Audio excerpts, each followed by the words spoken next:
जय श्री कृष्णा। हम बैसाख महात्म्य को सुन रहे हैं और आज दूसरा अध्याय सुनेंगे। नारद जी कहते हैं कि हे राजन, बैसाख के समान दूसरा कोई और महीना हो ही नहीं सकता।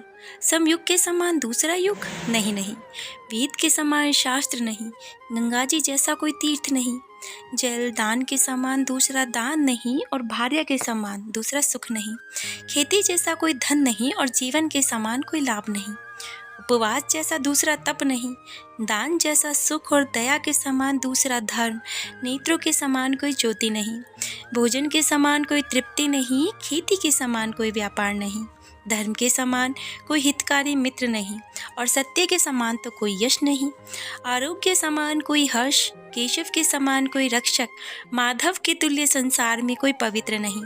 ऐसे परम उत्तम बैसाख मास में शेषशाही भगवान को सदा प्यारा होता है। भगवान के प्यारे इस महीने को जो लोग बिना व्रत किए व्यतीत किए रहते हैं, वे धर्महीन होकर शीघ्र ही पशु योनि को पाते हैं। उनका कुआं, बावड़ी बनवाना, बगीचे लगवाना आदि सब धर्म बेकार होते हैं, उनका फल नहीं मिलता है।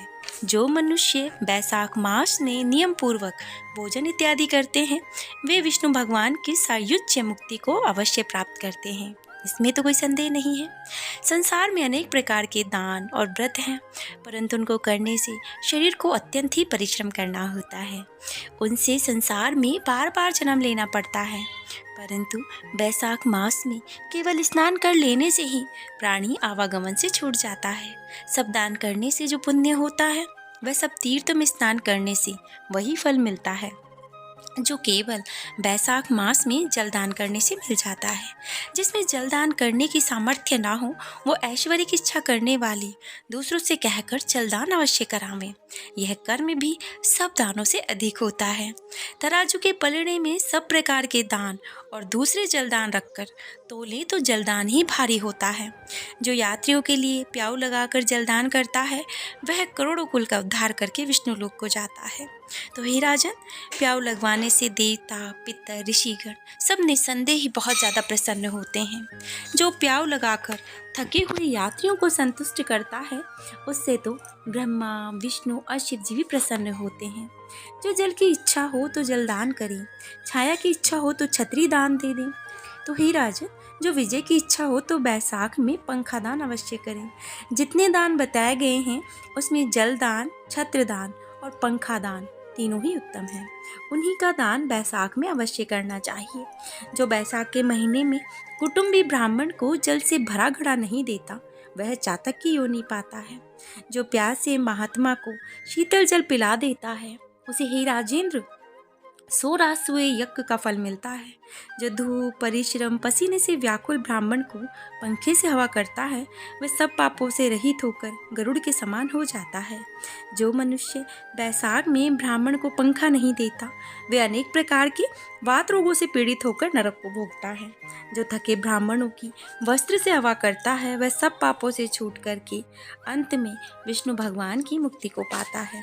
जो शुद्ध मन से ताड़ का पंखा दान करते हैं, वो सब पापों से छूट करके अंत में विष्णु लोक को जाते हैं। तुरंत श्रम दूर करने वाले, पंखे का दान नहीं करने वाले अनेक प्रकार की यातनाएं भोग करके संसार के पापी होते हैं। तो हे राजेंद्र, आध्यात्मिक दुख की शांति के निमित्त बैसाख मास में छत्री दान करना उचित है। जो मनुष्य भगवान विष्णु के प्यारे इस बैसाख मास में छत्री दान नहीं करते, उनको कहीं भी छाया नहीं मिलती। वे महाक्रूर पिशाच बनकर पृथ्वी पर ही घूमते रहते हैं। बैसाख में जो खड़ाऊ दान करते हैं, वह यमदूतों का तिरस्कार करके विष्णु लोक को जाते हैं। जो बैसाख मास में जूता दान करते हैं, उन्हें कभी भी नरक यातना नहीं भोगनी पड़ती और ना ही संसार के दुख उन्हें सताते हैं। ब्राह्मण की याचना करने पर भी खड़ाऊ दान करने वाला पृथ्वी पर करोड़ों जन्म तक राजा होता है। जो मार्ग में श्रम को दूर करने के लिए स्थान बनवाता है, उस फल का वर्णन तो हे ब्राह्मण करने से भी मैं नहीं कर सकता। दोपहर में जो कोई अतिथि या ब्राह्मण उनको मिले और जो कोई उन्हें भोजन कराए, उसका वर्णन तो ब्रह्मा जी भी नहीं कर सकते। तो हे राजन, अन्नदान मनुष्य को तत्काल तृप्ति कराने वाला होता है। संसार में अन्नदान के समान कोई दान नहीं है। जो मनुष्य मार्ग से थके हुए ब्राह्मण को आसरा देते हैं, उसके पुण्य करने की ब्रह्म में भी सामर्थ्यता नहीं होती है। मनुष्य स्त्री, पुत्र, घर, वस्त्र, अलंकार, आभूषण कुछ भी अच्छे नहीं लगते हैं जब व्यक्ति को भूख लगती है। पेट भरने पर ही सब कुछ अच्छा लगता है। इसलिए अन्नदान के समान न कुछ हुआ है, ना ही आगे कुछ होगा। बैसाख में थके हुए ब्राह्मण को अन्नदान नहीं देता, वह पिशाच बनकर पृथ्वी पर अपना मांस खाता फिरता है।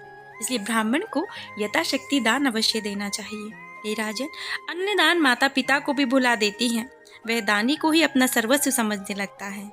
इसमें त्रिलोकी में सब अन्न की ही प्रशंसा करते हैं। माता पिता तो केवल जन्म देते हैं, परंतु पंडित लोग संसार में अन्न के दानी को ही पिता कहते हैं। तो हे राजन, अन्नदाता में ही सब निवास करते हैं।